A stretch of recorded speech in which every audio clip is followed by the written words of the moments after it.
dos pontos, talvez o mais importante, nessa separação entre judeus e samaritanos, que é a questão do local de culto, do local de adoração. Os judeus adoravam ao Senhor, ao Yahvé, lá em Jerusalém. Os samaritanos adoravam a Deus em Samaria, no Monte Gerizim, onde houve ali um templo que foi construído ao Deus também das Escrituras, ao Jeová, ou Yahvé também. Mas eles não se uniam para adorar a Deus. Cada um adorava num ponto. E a mulher então chama a atenção de Jesus para este tema, para esse assunto. Não se sabe exatamente se ela faz isso, talvez para fugir do constrangimento do seu pecado, do seu adultério, ou se ela de fato estava sendo sincera com Jesus e queria aproveitar a oportunidade para resolver e esclarecer essa questão. Mas o nosso ponto aqui é a verdadeira adoração. O que é a verdadeira adoração? Como nós podemos entender sobre e estarmos certos de que nós somos verdadeiros adoradores do Senhor?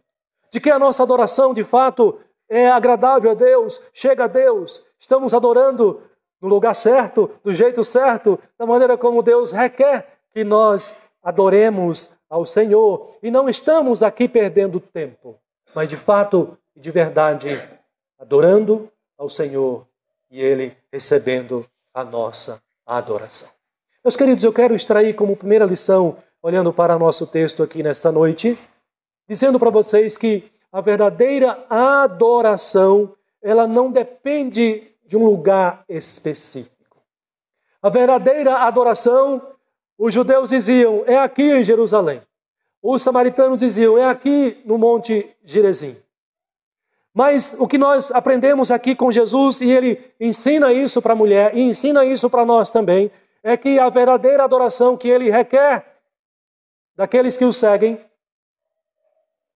ela não depende de lugar, de local, do culto ou de culto, de um local específico. Observe o que Jesus diz nos versos 19 a 21, retomando para reforçarmos esse ensinamento. Jesus diz, o Senhor lhe disse, ou seja, Jesus vai responder à mulher a pergunta que ela fez.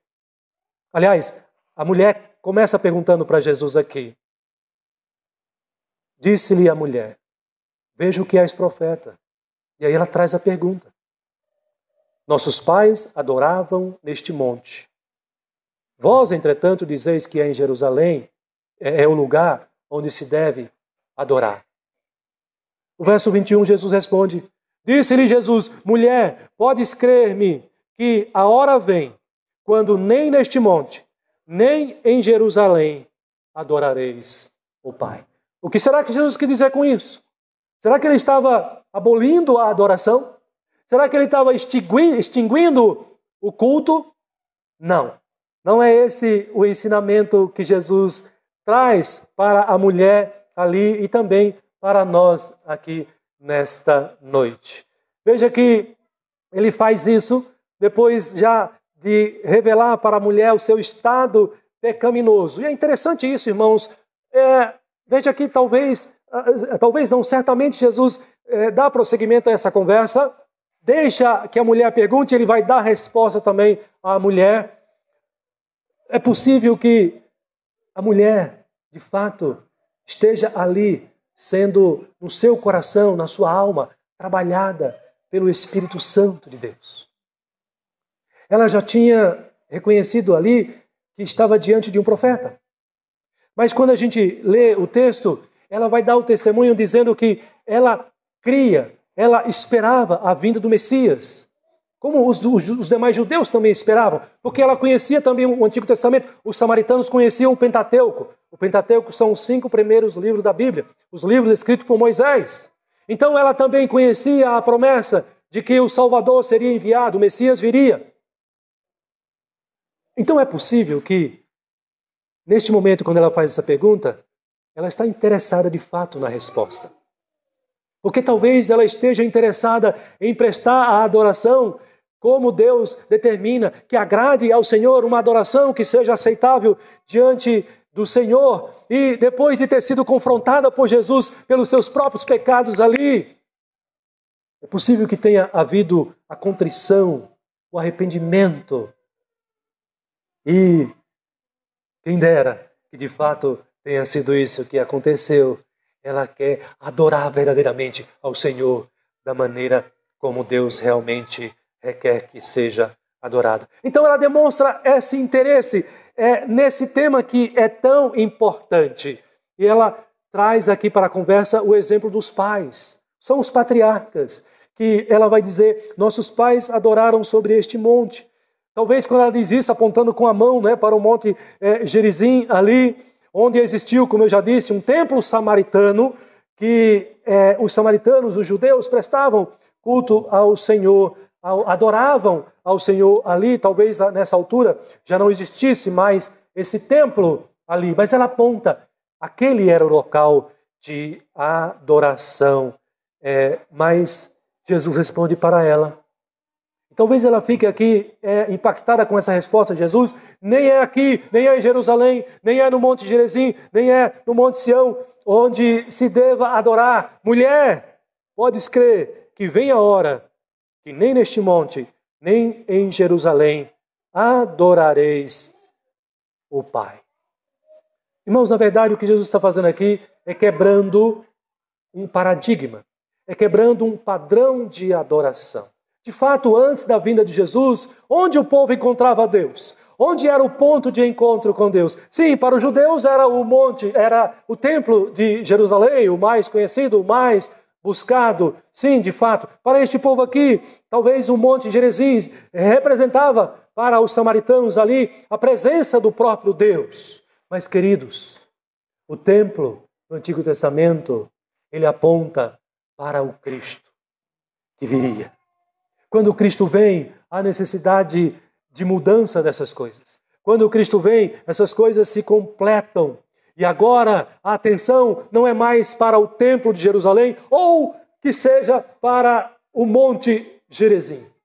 Agora a atenção é para Ele, é para o próprio Cristo, porque Ele é o Salvador. Se alguém quer adorar a Deus, se alguém quer ir a Deus, se alguém quer conhecer a Deus, esse precisa ir a Cristo Jesus. Esse é o ponto aqui. Então Jesus, sim, ele está quebrando aqui um paradigma, ele está trazendo aqui uma nova forma de praticar a adoração, porque ele está dizendo, olha, o mais importante agora não é o local de templo. Para que haja verdadeira adoração, ela não está dependente, ela não depende do local. Essas coisas agora se tornam passado, porque eu vim cumprindo as promessas. Jesus ensina, queridos irmãos, aqui que a verdadeira adoração não depende do lugar. Talvez alguém já pensou assim, eu preciso adorar a Deus. Eu estou com essa necessidade, é um dever meu, eu preciso adorar o Senhor. Então eu preciso ir para a igreja presbiteriana. Eu preciso ir para a igreja Assembleia de Deus. Eu preciso ir para a igreja batista. Eu preciso ir para aquele local de culto ali. Cuidado. Jesus está dizendo e estabelecendo essa realidade, esse ensino, que a verdadeira adoração agora, ela não está limitada ou ela não depende de local ou de um local específico para a adoração. Não é o prédio, não são as paredes que faz a adoração ser verdadeira diante do Senhor. Não são as belas paredes do Templo de Jerusalém com as suas ornamentações, que constituía a verdadeira adoração daqueles que se reuniam ali para prestarem o seu culto, o seu serviço ao Senhor. Agora o foco é o próprio Jesus Cristo. Na verdade, o adorador que pensa desta forma, que adora, para adorar a Deus, de fato, e essa adoração só é aceitável a Deus se ele estiver num local específico, se ele estiver numa igreja específica, esse adorador, ele está correndo um grande perigo. O perigo da idolatria, ou de não entender, de fato, o que é a verdadeira adoração. Muitas pessoas vão às igrejas hoje Muitas pessoas estão reunidas na igreja, hoje que é domingo, para cultuar ao Senhor, nosso Deus. Mas o que Jesus quer é que nós entendamos o que é a verdadeira adoração que agrada ao Senhor. Em primeiro lugar, então, o que nós estamos aprendendo aqui é que se você limita a verdadeira adoração somente na igreja, somente no templo, Jesus está dizendo, isso está errado. Porque a verdadeira adoração não depende de um local específico. Você não vai adorar a Deus só se você estiver na igreja. Esse é o ponto. Mas em segundo lugar, irmãos, nós podemos aprender aqui uma segunda lição. Que a verdadeira adoração não depende também de um conhecimento bíblico teológico. Como assim, pastor? Está dizendo que para adorar a Deus verdadeiramente não depende do conhecimento bíblico, não depende de ter um conhecimento das Escrituras Sagradas, ou de ter um conhecimento teológico profundo, ou de ter um conhecimento da teologia reformada, que é tão aclamada hoje em dia. É interessante, irmãos, porque no versículo 22, Jesus vai chamar a atenção para esse aspecto. Ele vai dizer no verso 22, você pode acompanhar na sua Bíblia também. Vós adorais o que não conheceis. Samaritanos. Mas ele diz, nós, judeus, adoramos o que conhecemos, porque a salvação vem dos judeus. Irmãos, quando Jesus diz isso, ele está se referindo aqui ao povo da aliança. Ele está se referindo aqui aos judeus enquanto nação escolhida por Deus para receber não apenas as Escrituras, mas inclusive a promessa da vinda do Salvador. É por isso que Jesus descende dos judeus. Então o que Jesus está chamando aqui a atenção dessa mulher é para dizer que os samaritanos não são herdeiros dessa herança, mas os judeus são, e portanto são conhecedores dessas coisas, inclusive da lei, dos profetas, do Antigo Testamento, no qual Deus se revela. Mas por que nós podemos dizer que a verdadeira adoração não depende unicamente de se ter o conhecimento das Escrituras ou de se ter um conhecimento de uma teologia bíblica, seja a teologia reformada também?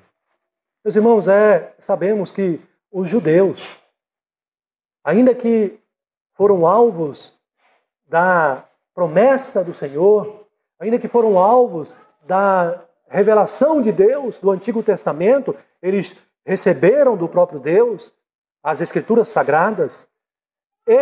Essa posse de todo esse conhecimento não foi suficiente para fazer deles verdadeiros adoradores de Deus. Então o que eu estou dizendo para os irmãos é que não basta apenas você conhecer a Bíblia de Gênesis a Apocalipse para que a sua adoração seja verdadeira ao Senhor.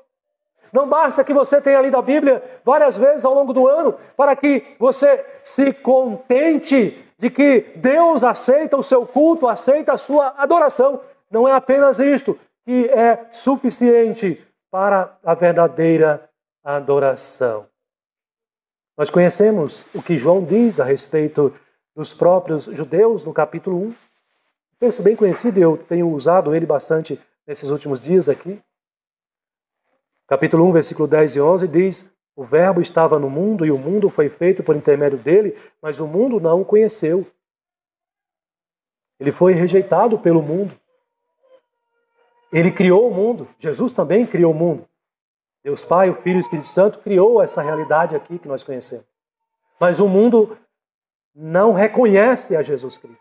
Mas não é só o mundo. Quando fala do mundo aqui, é o mundo incrédulo, que vive na prática do pecado. Mas veja que João vai prosseguir no versículo 11 do capítulo 1, e ele vai falar desse povo da herança, desse povo escolhido, que tem a posse das Escrituras e que, portanto, tem em suas mãos a revelação de Deus. E o que eles fizeram com esse Deus, com esse Cristo? O versículo 11 diz assim, que Cristo veio para o que era seu, os judeus. Cristo era para os judeus. E o que eles fizeram? O texto diz, e os seus não o receberam. Não basta ter o conhecimento, não basta ter a posse. do conhecimento. Eu tenho, pastor, 3 Bíblias na minha casa. Eu, pastor, conheço e consigo abrir a Bíblia em qualquer livro que o Senhor mandar eu abrir aí, eu consigo. Eu manuseio, manipulo a Bíblia com grande facilidade. Eu tenho vários versículos gravados na minha mente. Mas entenda, o conhecimento por si só das Escrituras não é suficiente para você prestar a Deus uma adoração que a Ele seja aceitável, que seja agradável ao Senhor.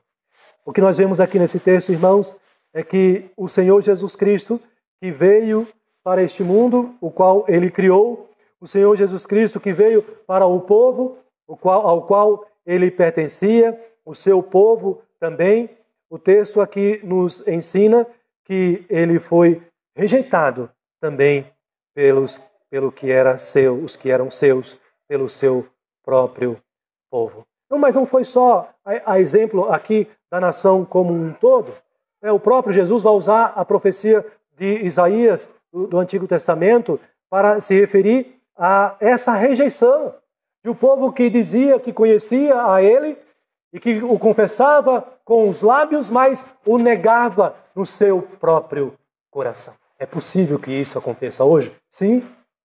É possível que adoradores cristãos venham à igreja, vão para as suas igrejas, dizendo: eu vou cultuar, eu vou adorar ao Senhor. É possível que também se enquadre nesse texto de Isaías, que o próprio Jesus destaca aqui, irmãos, quando ele diz: este povo me honra com os lábios.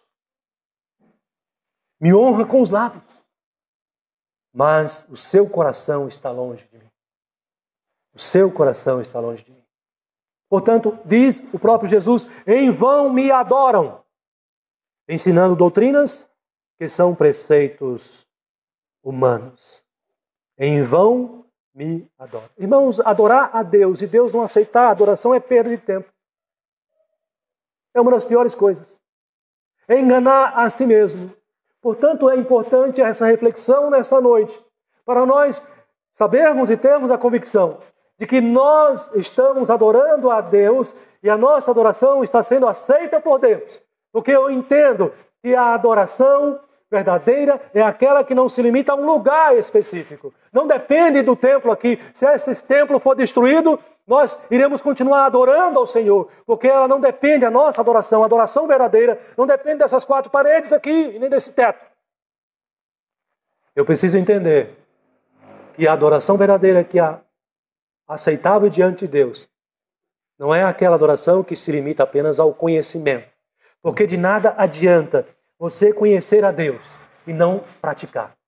De nada adianta nós conhecermos as Escrituras, a Bíblia, Antigo e Novo Testamento, e nós sermos desobedientes a Deus na nossa vida particular, na nossa vida social, fora ou mesmo dentro da igreja também.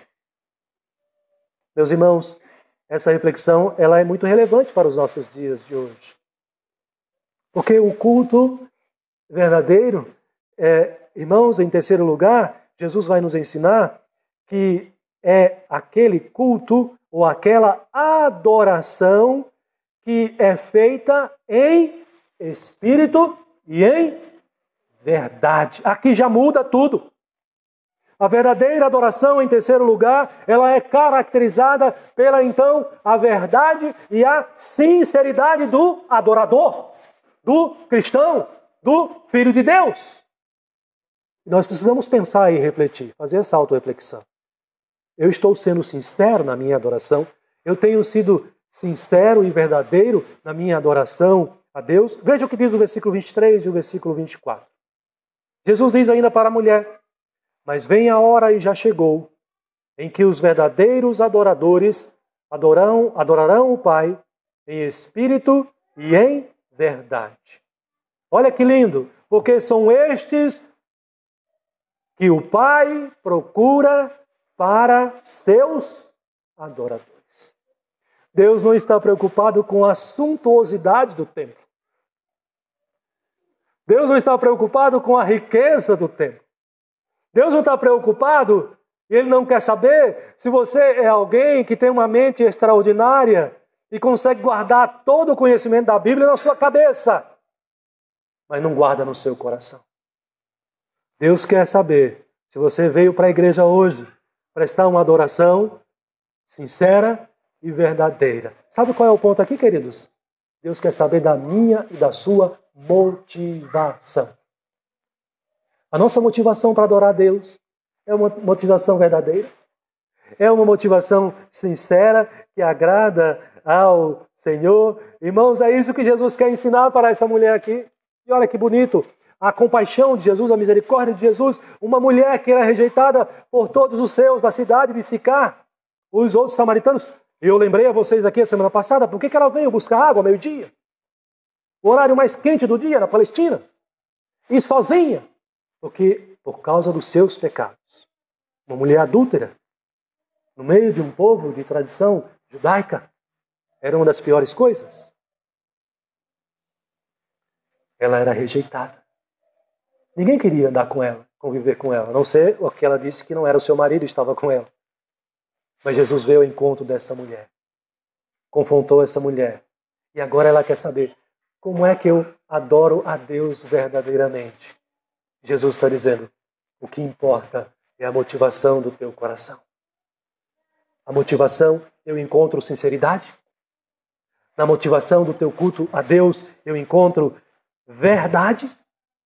Porque, irmãos, de nada adianta eu e você estarmos na igreja, bem vestidinhos, cheirosinhos, preparados para o culto, mas apenas de corpo presente.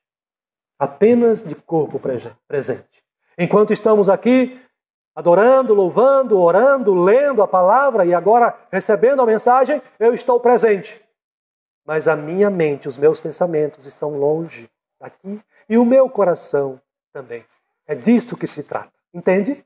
Jesus quer saber da motivação do teu coração. Por que você vem à igreja todos os domingos? Por que você está aqui às quartas-feiras? Por que você vive uma vida assim, como de cristão, de servo de Deus? Tem sido uma motivação verdadeira. E, gente, não basta, não é nem preciso, na verdade, a gente reforçar muito isso, não é? Nós vemos o exterior, mas Deus vê o coração. Deus vê o coração. Essa é a questão importante, meus irmãos, porque Jesus diz, são estes o que o Pai procura. Aqueles que verdadeiramente já têm no seu coração essa sinceridade, esta verdade. Eles estão aqui por mim, diz Deus o Pai. Eles estão aqui para me servir, para me adorar. Não estão para agradar o pastor. Não estão para agradar uns aos outros. Estão aqui para me servir, me adorar. Queridos, vocês não acham que Jesus estava cansado de ver crentes ou cristãos, vamos colocar dessa forma, Jesus traz o cristianismo. Ou vamos colocar de uma forma mais ampla, você não acha que Jesus estava cansado de ver adoradores pelas ruas de Jerusalém, pelo templo de Jerusalém? Jesus viu isso com os fariseus, tantas vezes, com os saduceus, os religiosos da época. Jesus olhava para essas pessoas nas ruas de Jerusalém, vestidas e apresentadas como religiosos, como adoradores do Deus Yahvé, do Deus Jeová. Mas Jesus via além das aparências. Jesus via o coração e não encontrava no íntimo dessas pessoas a integridade que ele requer de todo adorador. Nicodemos veio encontrar-se com Jesus e Nicodemos era um sacerdote. Mas foi preciso Jesus dizer para ele, Nicodemos, se você não nascer da água e do Espírito, você não pode ver o quê? O reino dos céus. Nicodemos era um sacerdote, se vestia como um sacerdote, mas Jesus diz, olha, é preciso nascer de novo.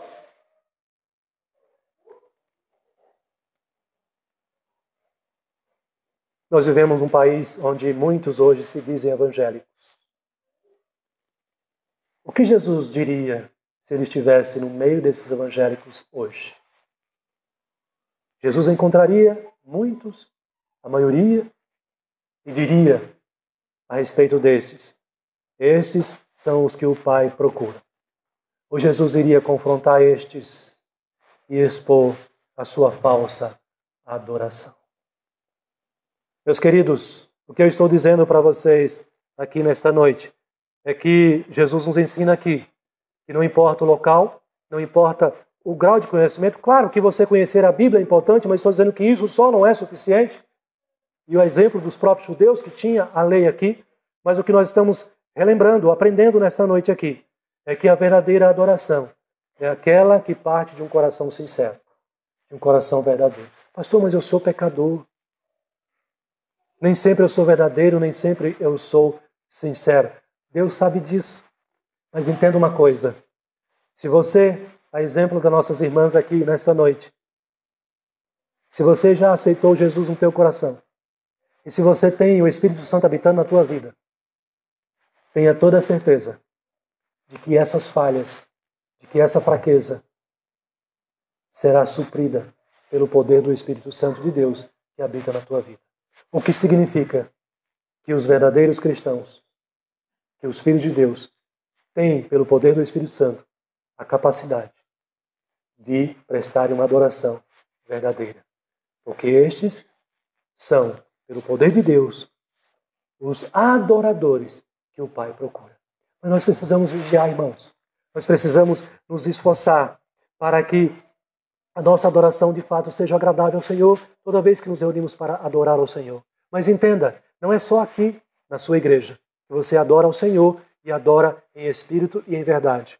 É também no seu dia a dia, ao sair por aquela porta, a ideia é a seguinte: tudo que você faz deve ser para a adoração a Deus, deve ser para a glória de Deus, deve ser para a honra do nome do Senhor. Então, a adoração a Deus não se limita à cerimônia do culto, ao culto oficial, mas a adoração que Deus requer de mim e de você é uma adoração que se manifesta no nosso viver diário. Percebe isso?